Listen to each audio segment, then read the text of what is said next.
প্রথম কথা হচ্ছে জামাত অলরেডি তাদের প্রার্থী ঘোষণা করে নির্বাচনে নেমে গেছে।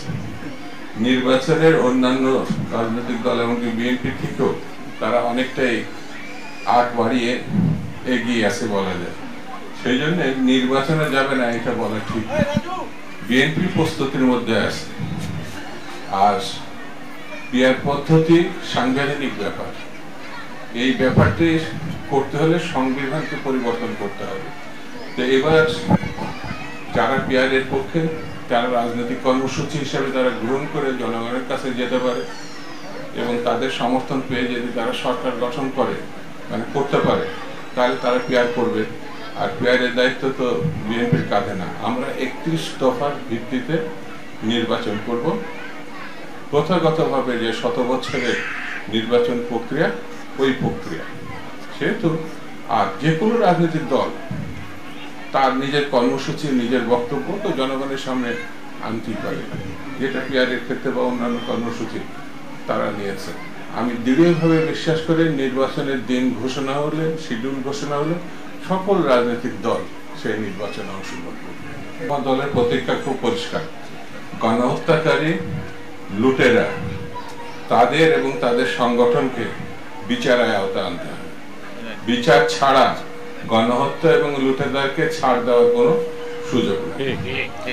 বন্ধুরা, নানামুখী ষড়যন্ত্র আছে বাংলাদেশে।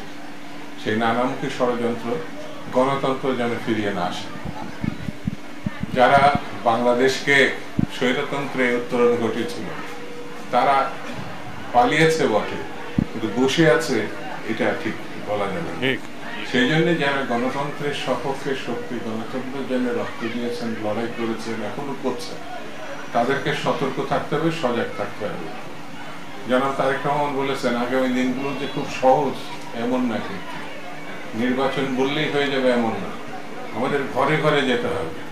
সে কি বৌদ্ধ, কি খ্রিস্টান, কি হিন্দু, কি মুসলিম। যদি মনে করি এই স্বৈরতন্ত্রে আমাদের পাহাড় প্রমাণ ভূমিকা আছে, মানুষ লিখেছে, মানুষ আমাদেরকে ভোট দিয়ে দেবে, এই কথা ভেবে ঘরে বসে থাকা যাবে না। কারণ আমাদের প্রতিদ্বন্দ্বী অন্যান্য রাজনৈতিক দল বা শক্তি কাজ করছে, তারা একটা বিভ্রান্তি সৃষ্টি করতে পারে।